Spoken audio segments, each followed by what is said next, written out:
గౌరవనీయులైన మంత్రి గారికి ఒక చిన్న విన్నపం సార్. ఏంటంటే రీసెంట్గా కేరళలో ఒక మంచి పాలసీతో వచ్చారండి. కేరళలో ఒక పాలసీ ఏంటంటే ఈ లిక్కర్ కన్జంప్షన్ మన రాష్ట్రంలో బాగా ఎక్కువ, మన ఆదాయం చూస్తేనే తెలుస్తుంది. అన్ని ప్లాస్టిక్ బాటిల్స్ వాడుతున్నారు.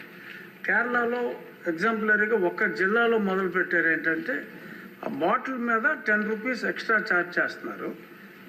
ఛార్జ్ చేసిన తర్వాత ఖాళీ బాటిల్ ఇచ్చిన వెంటనే they have to repay the 10 rupees. దాన్ని రీసైకిల్కి వాడటానికి టీటీలో ఉంది సార్. అనేది ఈ బ్రాండీ బాటిల్స్ కూడా అప్లై చేయమని. బ్రాండీ బాటిల్స్కి ప్లాస్టిక్ కన్జంప్షన్ ఎక్కువగా ఉంది. ఎక్కడ పడితే అక్కడ పడేస్తున్నారు కాబట్టి హ్యూజ్ కన్జంప్షన్ ఒక దగ్గర కలెక్ట్ అవుతుంది. అది ఈ కొంచెం ఎక్సైజ్ డిపార్ట్మెంట్ వాళ్ళతోటి కోఆర్డినేట్ చేసుకుంటే major percentage of plastic waste ఒకటి చేయొచ్చండి. కేరళలో ఇంప్లిమెంట్ అయింది. ఇంకొకటి ఏంటంటే ఈ సింగిల్ యూజ్ ప్లాస్టిక్స్ ఈ నిషేధానికి మీరు మీలాంటి హీరోస్ తోటి అడ్వర్టైజ్మెంట్ చేయాలి అంటే కొన్ని కోట్లు అవుతుంది. మీరు సంబంధిత శాఖ మంత్రిగా ప్లాస్టిక్ని నిషేధించండి అని మీరు జన సైనికులకి చెప్పారంటే ఎవడన్నా ప్లాస్టిక్ వేస్తే పట్టేసుకుంటారు వాళ్ళు. ఆ మధ్యన బోతులు ఎలా కప్పెట్టారో కొన్ని సంవత్సరాల క్రితం రోడ్లు మీరు బాగు చేయమని పిలిపించినప్పుడు ప్లాస్టిక్ని ఆపండి అని మీరు ఒక్క పిలుపు ఎలా ఇస్తే ఎలా అంతే, ఇంకా అది ఆగిపోతుంది. సో కాబట్టి సంబంధిత శాఖ మంత్రిగా మీరు ఆ స్టెప్స్ తీసుకుంటే డెఫినెట్గా ఈ ప్లాస్టిక్ బోతాన్ని అరికట్టాలంటే అది మీ వల్ల సాధ్యమయ్యే అవకాశం చాలా ఎక్కువగా ఉంది. కాబట్టి ప్లాస్టిక్ గురించి మీ అవగాహన ఇందాక మీరు చెప్పారు, ఎక్స్ట్రాడినరీగా మొత్తం అంతా ఎక్స్ప్లెయిన్ చేయటం. తల్లి గర్భంలో కూడా ఈ పొల్యూటెంట్స్, మైక్రో పొల్యూటెంట్స్, ఇలాగే విలేజెస్లో సిటీస్లో కొంచెం డిజిటల్ బోర్డ్స్ని ఎంకరేజ్ చేస్తే ఈ ఫ్లెక్సీలు మానేసి ఆ అడ్వర్టైజ్మెంట్ ఏదో డిజిటల్ బోర్డ్స్లోనే ఇచ్చుకుంటారు ఆ ఫంక్షన్లప్పుడు దానప్పుడు. కొంచెం ఆ రకంగా డిజిటల్ బోర్డ్స్ని ఎంకరేజ్ చేస్తే this might also come down quite a bit sir. ఇది నా రిక్వెస్ట్ తమరికి. ఈ ఉప్పలపాడు బర్డ్ శాంక్చురీ దాదాపు 9 అడుగులు 8 అడుగులు ఉండాల్సింది అది 5 అడుగులకు వచ్చింది అనేది. అలాగే గుంటూరులో ఈ కాలువల్లో పూడికలు కానీ ఇవి ప్రత్యేకించి నేను ఈ ఫస్ట్ గుంటూరుని మోడల్గా తీసుకొని ఈ దసరా తర్వాతే నేను ప్రత్యక్షంగా వెళ్తాను. ఇది ఎందుకంటే ఇది ఆల్రెడీ మేము గత కొద్ది రోజులుగా డిస్కస్, ఎందుకంటే అపాయింట్మెంట్స్ కొంచెం లేట్ అయినాయి అందరికి. ఎందుకంటే pollution control board is very limited ఉంది మనకి. చాలా మంది ఇంకా హైర్ చేయాల్సి ఉంది. గత ప్రభుత్వం కూడా నియమించాల్సిన సభ్యులను నియమించలేదు, కావాల్సిన సిబ్బందిని నియమించలేదు. Pollution control board is real. నేను ప్రాక్టికల్గా గౌరవ శాసనసభ్యులు బొండ ఉమామహేశ్వర గారు చెప్పిన వారికంటే ముందే నేను చాలా లోతుగా దీని మీద అధ్యయనం చేశాను అధ్యక్షుడు. చేసినప్పుడు ఒక షార్టేజ్ ఏముందంటే ఎంప్లాయీ షార్టేజ్ చాలా ఉంది. ఎంప్లాయ్మెంట్ చాలా మంది ఒక ఎంప్లాయ్మెంట్ ఇంత కావాలంటే దాంట్లో దాదాపు ఒక 2/3 లేదు అధ్యక్షుడు. వాళ్ళు ఉన్న డిమాండ్కి పెరుగుతున్న గ్రోత్కి దాని తగ్గ మానిటరింగ్ చేయడానికి లేరు మనుషులు. అలాగే దీంట్లో అవకతవకలు ఉన్నాయా అంటే గౌరవ శాసనసభ్యులు చెప్పినట్టుగా ఫస్ట్ పని చేయాల్సిన ఎవరు అధ్యక్ష? అర్బన్ బాడీస్ పనిచేయాలి, మున్సిపాలిటీస్ పనిచేయాలి. Everything you cannot completely directly correlate with pollution control board. అలాగే వారిది నేను ఆయన సరిదిద్దుకోవాలో లేదంటే నాకు తెలియదు, కానీ ఒక మాట అయితే చెప్పదలుచుకున్నాను. ఇది అందుబాటులో ఉండరు, ఇవన్నీ తప్పు. రాగానే మనకి చైర్మన్ గారికి కూడా చెప్పాను, first pollution control board open చేయమని. అదొక వాస్తవం ఏంటంటే పొల్యూషన్ కంట్రోల్ బోర్డు సామాన్య మనిషికి సంబంధం ఓన్లీ ఇండస్ట్రియల్ కనెక్టెడ్ అనుకుంటాను. ఇది ఫస్ట్ టైం కృష్ణయ్య గారు వచ్చాక వారికి తెలియజేసిన హీ హ్యాస్ ఓపెన్ ఇట్. ఎవరైనా సరే ఎనీ ఆఫీస్కి వెళ్ళిపోయి మీరు పొల్యూషన్ కంట్రోల్ బోర్డు ఆఫీస్కి వెళ్తే మీకు అది ఓపెన్గా ఉంటుంది. దానికి నేను బాధ్యత తీసుకున్న తర్వాత మొట్టమొదటి చేసిన అధ్యక్షుడు. కాబట్టి దీని మీద అవగాహన కల్పించాలి. అసలు వెళ్తే కొంత సమాధానం, ఎందుకంటే first of all there is extensive employment shortage ఉంది, దానికి అదొక మేజర్ సమస్య. అలాగే వారు లేవనెత్తింది ఇంకొకటి రామ్కి సంస్థ మీద వారికి షోకాస్ నోటీస్ ఇష్యూ చేయడం జరిగింది, యాక్షన్ తీసుకోవడం జరిగింది. అలాగే చాలా వ్యర్థాలు వదిలేస్తున్నారు ఇవన్నీ. అంటే ఒక ప్రాబ్లం ఏముందంటే ఏదన్నా సరే స్ట్రిక్ట్ యాక్షన్ తీసుకోవాలి అంటే ఎన్ని ఇండస్ట్రీస్ మూతపడిపోతే మనకు తెలియదు అధ్యక్ష. ఇప్పుడు మీకు ఇందాక నేను ఎందుకు ప్రస్తావించానంటే ఉదాహరణకి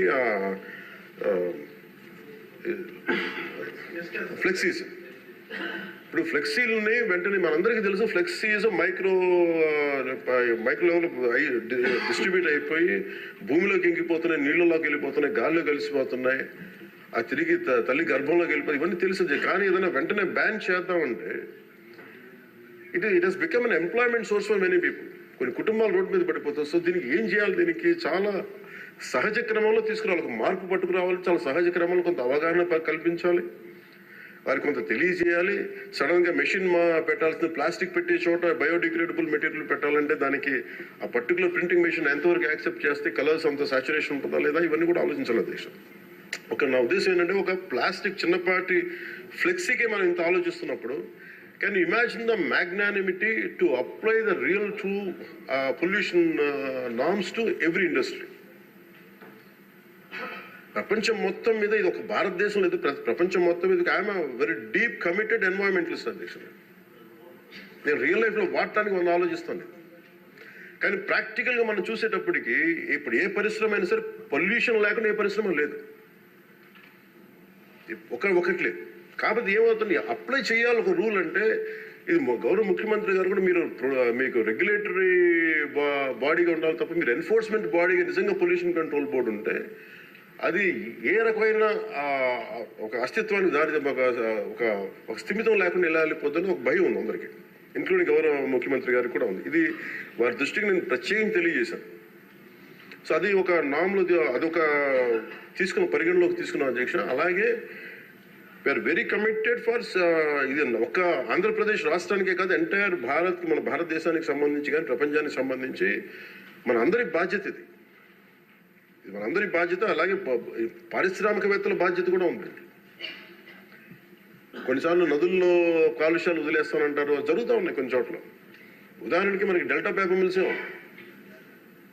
మనకి భీమవరం డెల్టా పేపర్ మిల్స్ మొత్తం అసలు కూర్చోబెట్టి ఒక బలమైన పంట కాలం నాశనం అయిపోయినాయి.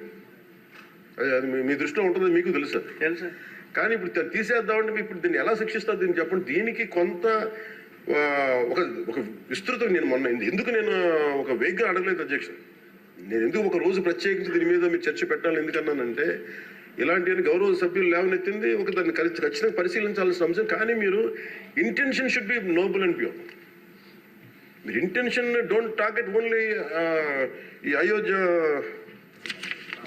రామ్కి ఏముందంటే ఒక పరిశ్రమ చేస్తే మళ్ళీ గత ప్రభుత్వంలో అయిపోతాం. ముఖ్యమంత్రి గారి ఇంటెన్షన్ కూడా అది కాదు. ఇప్పుడు ఈ వేరే పార్టీల నుంచి రూలింగ్ పార్టీలోకి వచ్చారు, వీళ్ళందరినీ తీసుకున్నప్పుడు కంటిన్యూస్ వాళ్ళ సైడ్ తీసుకున్నారో మనకు తెలియదు. కానీ వాళ్ళు గతంలో పనిచేశారు కదా, ఆ ఇంటెన్షన్తో చేస్తే మటుకు అది ఈ ప్రభుత్వానికి అది రైట్ కాదు. అది we are committed for it. At the same time we are here to make sure certain positive changes has to take place. But how do we take it forward? ఇది ఒక విస్తృత స్థాయి చర్చ జరిగితే తప్ప గౌరవ ముఖ్యమంత్రి గారు కూడా దీని మీద నిర్ణయం తీసుకోవాలంటే గౌరవ సభ్యులందరూ కూడా దీంట్లో పాల్గొని ఈ నిర్ణయం తీసుకుంటే ఈ పాలసీ చేంజ్ చేస్తే ఇంప్లిమెంట్ చేస్తే ఒక పాలసీని ఇంప్లిమెంట్ చేయాలో ఏమేమి ఉంటాయి కళ్ళ ముందు. మనకి ఈ రోజుకి వివేకానంద గారి కేసులో మర్డర్ జరిగిందని తెలుసు, మనం ఇంకా చేయలేకపోతున్నాం దాన్ని. ఇవన్నీ అందుకని దీన్ని అంటే నా ఉద్దేశంలో అపీల్ టు యూ గౌరవ శాసనసభ్యుల్ని నేను ఒకటే కోరేది ఏంటంటే బొండమ్మ గారిని ఖచ్చితంగా it will be taken, it will be considered and this is my commitment to you all. ఈ సభకి మీ ద్వారా కమిట్మెంట్ ఇస్తాను. పర్యావరణాన్ని చాలా చాలా ప్రథమ బాధ్యతగా మేము తీసుకున్నాం అధ్యక్ష. కాకపోతే దీనికి ఏంటంటే ఫండింగ్ ఇవన్నీ ఉన్నాయి. మేము ఫండింగ్ దాటి కూడా చెప్తున్నాం అధ్యక్ష. ఇది ఒక మీరు ఎమోషనల్ కమిట్మెంట్ అనుకోండి, దీన్ని ఒక గుండె లోతుల నుంచి వచ్చిన ఒక స్ఫూర్తితో చెప్తున్నా ఏదన్నా అనుకోండి. ఈరోజు మనకి నిజంగా పర్యావరణాన్ని పరిరక్షించాలంటే అంత నిధులు కూడా లేవు మనకి. ప్రజలు తినేసి అక్కడ వేసేస్తున్నారు ప్లాస్టిక్. దీనికి చంద్రబాబు గారిని మేము వెళ్ళి కూర్చోబెట్టి రోజు తీయలేం అధ్యక్షుడు. దీనికి దర్ ఆర్ ఎనఫ్ ఎంప్లాయ్మెంట్. దాని అంతట్లో చాలా మంది ఎంప్లాయీస్ ఉన్నారు, ప్రజల్లో ఇది రావాలి. సో దానికి తగ్గట్టుగా ఏం చేయాలని ఈ సభ కొంచెం సీరియస్గా తీసుకొని దీని ఒక అవగాహన అందరికి కల్పించుకొని మనందరికి ఒక బలమైన బాధ్యతగా తీసుకుంటే దాన్ని ఇది మనం ప్రజల్లోకి 5 కోట్ల మంది ప్రజల్లోకి తీసుకెళ్ళచ్చు అధ్యక్ష. అది మీ ద్వారా కోరుకుంటున్నాం. బట్ నేను మీకు మాట ఇస్తున్నాను అధ్యక్ష, మేము ఇప్పుడు ఈరోజు రామ్కి ఒక్కదాని గురించి చెప్పాను, మాకు 100 ఉన్నాయి అధ్యక్ష. ఇలాంటి నేను ఒక 25-50 చెప్పగలను as on today. But the purpose will be defeated. భయపెట్టడం పారిశ్రామికవేత్తల్ని, లేదంటే వాళ్ళని కూర్చోబెట్టి వాళ్ళని మన ఏమేమి జరుగుతుందో వాళ్ళకి తెలియజెప్పి వాళ్ళ ద్వారా చేయించడం. ఇప్పుడు ఇదే నాకు డెల్టా పేపర్ మిల్స్ మనకి మొన్న కూడా ఉన్నాయి. ఆక్వా ఈరోజు 25,000 ఇన్ని వేల కోట్ల ఆదాయం ఆక్వా ఇస్తుంది. అది ఎంత పొల్యూషన్ క్రియేట్ చేస్తుంది మాట్లాడాలంటే. కానీ ఇండివిజువలైజ్ చేయలేదు కదా. It should be total policy.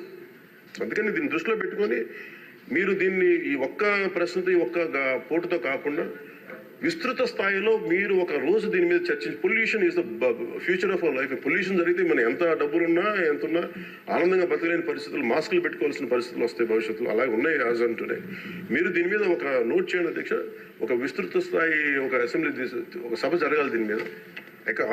ఆ రోజు వచ్చేలోపు మేము ఏమేం చేసాం, ఈ రోజు గౌరవ శాసనసభ్యులు లేవనెత్తిన అంశాలన్నిటికీ నేనే ప్రత్యక్షంగా వెళ్ళి ప్రతిదీ నేను పరిశీలించి నేను దాని మీద సరైన మీకు ఒక నివేదిక అందజేస్తాను. నేను మీకు హామీ ఇస్తున్నాను. Thank you.